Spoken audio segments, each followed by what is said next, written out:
Hi hello नमस्कार, आप सभी लोगों को स्वागत है फिर से स्नैप इंडिया यूट्यूब चैनल में।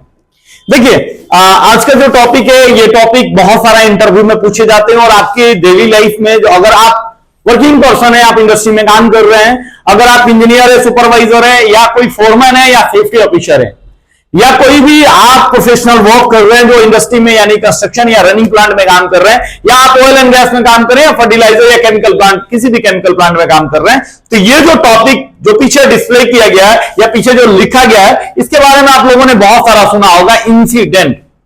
ये इंसिडेंट का मतलब होता है घटना। अब घटना हिंदी में क्या होता है? घटना का मतलब ऐसा नहीं कर सकते कि घटना का मतलब कुछ घटित हो गया। घटना का मतलब यह भी हो सकता है कि हुआ भी हो और नहीं भी हुआ हो। तो चलिए let's continue on the incident. What is incident? Incident किसको कहते हैं? जैसे पीछे के डिस्प्ले दिखाया गया है, इंसिडेंट का मतलब बोल रहा है कि incident means any on planned event, यानी एक ऐसी घटना जिसका कोई प्लानिंग नहीं किया गया हो, आपके हिसाब से नहीं चल रहा हो। This based on your act, ये आपकी वहां की एक्ट और यानी काम करने की तरीका और काम करने के इन्वायरमेंट के ऊपर डिपेंड करेगा। तो कहने का मतलब ये हो गया कि इंसिडेंट का मतलब ये चीजें हुआ कि इंसिडेंट एक ऑन प्लान इवेंट होता है जिसका परिणाम कुछ हो भी सकता है और नहीं भी हो सकता है। समझने वाली बात है कि मान के चलिए आप रोड क्रॉस कर रहे हैं, तो रोड क्रॉस में क्या हो सकता है कि सामने आती हुई ट्रक आपको मार भी सकता है और आप उससे बच भी सकते हैं। तो क्या हुआ, ट्रक जो मार दिया उसको क्या बोलेंगे? अगर ट्रक से आप यानी एक्सीडेंट होने से बच गए तो उसको क्या बोलेंगे? दोनों चीजों में समझना है। एग्जांपल के तौर पे आप जो है ना रोड पे चल रहा है, अभी बारिश हो रहा है, बारिश के समय हो सकता है कि आपका पैर स्लिप हो, तो एक प्रकार की इंसिडेंट हुआ और पैर स्लिप हुआ, तो पैर स्लिप होने के बाद आप गिरने के बाद आपका कमर में चोट भी लग सकता है और हो सकता है आप बच भी जाए यानी बाल बाल भी बच जाए। तो इन्हीं सारे चीजों को समझना है कि इसको क्या बोलते हैं। तो number one, what is incident? Incident का मतलब होता है एक ऑन प्लानेड इवेंट जिसका परिणाम, जिसका रिजल्ट, जिसका जो है ना रिजल्ट कुछ हार्म या क्षति हो भी सकता है और कुछ हार्म या क्षति नहीं भी हो सकता है। अगर नहीं हुआ, यहीं पे जो है ना नहीं जो हुआ, एक और दो गुरुजी, अगर हो गया वो नहीं हुआ यानी बाल बाल बच गए, बाल बाल बचना। अगर आप बाल बाल बच गए तो जो है ये हो गया नियर मिस। नियर मिस का मतलब क्या? मान के चलिए ऊपर से हथौड़ी हमारा माथा पे गिरा, अगर गिर के फूट गया तो एक्सीडेंट, और नहीं फूटा तो नियर मिस। और ना आप बाइक चला रहे हैं, आपका बाइक जो है ना स्लिप होने से, बरसात में स्लिप होने से अगर आप गिर गए, आप कुछ छिला फिला गया, चाहे बाइक का कुछ पार्ट्स जो है ना डैमेज हो गया, वो हो गया एक्सीडेंट। आप कुछ हो नहीं हुआ, आप एकदम अपना शक्ति लगा के बचा लिए, बुद्धि लगा के बचा लिए, वो हो गया नियर मिस। वही ना प्लांट में आप चल रहे हैं, आपका जो है ना स्कैफोल्डिंग से मटेरियल कोई गिरता है, यानी कोई क्लैंप्स गिर सकता है, कोई बोल्ट गिर सकता है। अगर बोल्टवा गिर गया और आपको चोट लग गया तो एक्सीडेंट हुआ, आपको भी चोट ना लगा, आप कुछ नहीं हुआ, तो जो है ना वो चला गया नियर मिस। अब बात यह है कि एक्सीडेंट जो होते हैं वो कितने प्रकार के होते हैं और क्या क्या चीजें होते हैं। तो सबसे पहले एक्सीडेंट समझिए। एक्सीडेंट का मतलब क्या हो गया? एक ऑन प्लानेड इवेंट जिसका रिजल्ट हार्म और क्षति हो सकता है, यानी नुकसान और क्षति कुछ भी हो सकता है। यह समझने वाली बात यह है कि एक्सीडेंट का मतलब होता है कि any unplanned event result something, यानी वो एक ऐसी दुर्घटना है जिसका परिणाम कुछ हो भी सकता है। जैसे एग्जांपल के तौर पे आप लोगों ने सुना होगा कि किसी का रेल एक्सीडेंट हो गया, बाइक एक्सीडेंट हो गया, चाहे रोड एक्सीडेंट हो गया या कोई कार एक्सीडेंट हो गया, चाहे जो है ना प्लांट में एक्सीडेंट हो गया, कोई गैस इनहेल कर लिया तो एक्सीडेंट हो गया, कुछ भी कुछ भी कुछ भी, मतलब लॉस ऑफ समथिंग, यानी आपका शरीर का एक बाल भी निकलने से लेकर के आपके मृत्यु होने तक सब एक्सीडेंट है।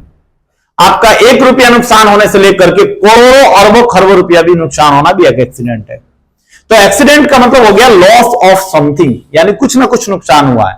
और नियर मिस का मतलब हुआ कुछ भी ना है, ना कुछ लॉस हुआ ना कुछ नुकसान हुआ, उसको बोलेंगे हम लोग नियर मिस।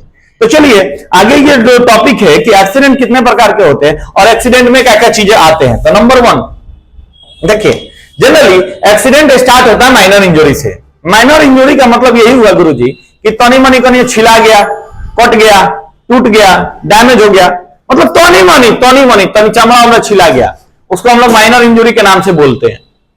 अब जो माइनर इंजुरी के बाद जो आता है, उसके बाद होता है फर्स्ट एड केस, जिसको FAC के नाम से जाना जाता है। एक और मतलब ये हो गया कि आपको मरहम पट्टी हुआ, मरहम पट्टी का मतलब तनी मनी छिलाया, मरहम पट्टी हुआ, बैंडेज लगाया गया, ये सब चीजें फर्स्ट एड हो गया। जैसे आपको इलेक्ट्रिकल शॉक लगा, आपको CPR देना पड़ा, इट्स अ फर्स्ट एड।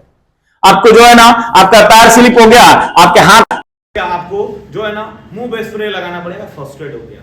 आप चाकू जो है ना यूज कर रहे हैं, आपका चाकू से हाथ कट गया, फर्स्ट एड हो गया। अब बात यह है कि इससे बड़ा क्या होगा, मानी मानी तन घाव गंभीर होगा, तो जाना घाव गंभीर होगा, एक तरह का बोला जाएगा MTC, मेडिकल ट्रीटमेंट केस। अभी मेडिकल ट्रीटमेंट केस क्या होता है, ये बातों को समझिए। मेडिकल ट्रीटमेंट केस का मतलब ये होता है कि एक ऐसी घटना जिसमें आपको चोट लगा हो और आप 48 घंटे के अंदर, अकॉर्डिंग टू फैक्ट्री एक्ट की बात कर रहा हूं, किसी का घर का कानून बात नहीं कर रहा हूं, फैक्ट्री एक्ट 1948 के अनुसार अगर आपको कोनो चोट लगा और चोट लगने के बाद आप 48 घंटे के अंदर रिटर्न आ गए, ठीक हो गए अपने काम पे, तो वो चला जाएगा मेडिकल ट्रीटमेंट केस पे।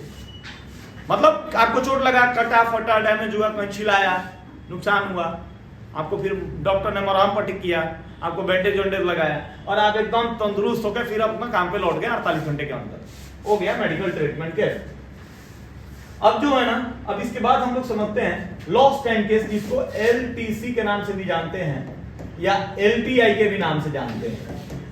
Lost time injury, lost time case, ये क्या होता है? अकॉर्डिंग टू फैक्ट्री एक्ट 1948 यानी कॉल कारखाना अधिनियम 1948 के तहत अगर किसी व्यक्ति को चोट लगा और चोट लगने के बाद आपको 48 घंटे के अंदर आप फिर से ठीक होकर के रिटर्न नहीं आए, तो उसको जो है ना हम लोग मेडिकल ट्रीटमेंट केस में नहीं मानेंगे, बल्कि लॉस्ट टाइम इंजुरी या लॉस्ट टाइम केस में मानेंगे। यानी आपको कहीं छिलाया, कटाया, नुकसान हुआ, उसको हम लोग लॉस्ट टाइम इंजुरी या लॉस्ट टाइम केस में जो है ना हम लोग कंसीडर करते हैं। समझने वाली बात यह है कि आपका वर्कर को चोट लगा, चोट लगने के बाद आपको कहीं छिलाया, आप जो है ना 48 घंटे के अंदर रिटर्न आ गए, तो आप मेडिकल ट्रीटमेंट केस, नहीं आए तो लॉस्ट टाइम केस यानी लॉस्ट टाइम इंजुरी में जाएगा। अब मान के चलिए कि ओकरा से गंभीर हो गया तो क्या होगा, तो साथ में मृत्यु, मर जाना, यानी कोई व्यक्ति की जान चली जाती है, उसको मेडिकल ट्रीटमेंट में ना जाकर के इसको फैटल एक्सीडेंट में मानते हैं। ये हो गया मानव, यानी तनिसु आदमी को छिलाया, कटाया, इसको जो है ना ये इंसान से रिलेटेड था।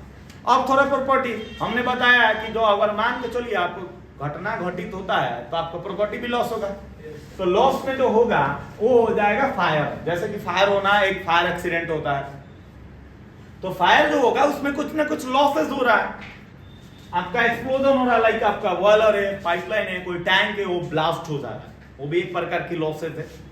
या आपका कोई प्रॉपर्टी डैमेज हो जा रहा है, या केमिकल स्पिलेज हो जा रहा है, या टॉक्सिक गैस रिलीज हो जा रहा है, तो वो भी एक प्रकार का एक्सीडेंट होता है। और उन सारे एक्सीडेंट को जो है ना हम लोग एक्सीडेंट में कंसीडर करते हैं।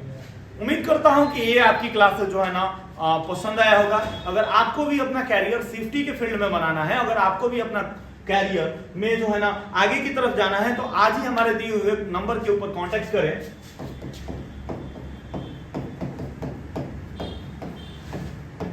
इस नंबर पे कांटेक्ट करें। आपको किसी भी प्रकार की कोर्स के बारे में इंफॉर्मेशन चाहिए, DIFSM या ADIS के कोर्स के बारे में इंफॉर्मेशन चाहिए, या PDIS के कोर्स के बारे में इंफॉर्मेशन चाहिए, IOS के बारे में, या OSA करना है आपको या नेबोस करना है, इस दिए हुए नंबर पे कांटेक्ट करें और आप अपने कैरियर में जो है ना 4 चांद लगाएं। उम्मीद करता हूं कि आपको जो है ना जब भी कंसल्टेशन की जरूरत पड़ेगी आप इस नंबर पे कॉल करेंगे, और कॉल करने के बाद जो है ना आपकी कोई भी कोर्स से रिलेटेड क्वेरीज है, या कैरियर में आपको आगे जाना है, बहुत आगे जाना है, या आपको कैरियर में एक बड़ा पैकेज का सैलरी चाहिए, तो इस नंबर पे दिए हुए नंबर पे कांटेक्ट करें, कॉल करें, बातें करें, कंसल्ट करें। उम्मीद करता हूं कि आपके मन में जो भी डाउट चल रहा है, जो भी प्रॉब्लम चल रहा है, जो भी आपके साथ कैरियर में बैरियर जो आ रहा है ना, तो कैरियर की बैरियर हटाना है तो दिए हुए नंबर पे कांटेक्ट करें, और मिलते हैं अगले वीडियो में। तब तक के लिए जय हिंद, बाय बाय।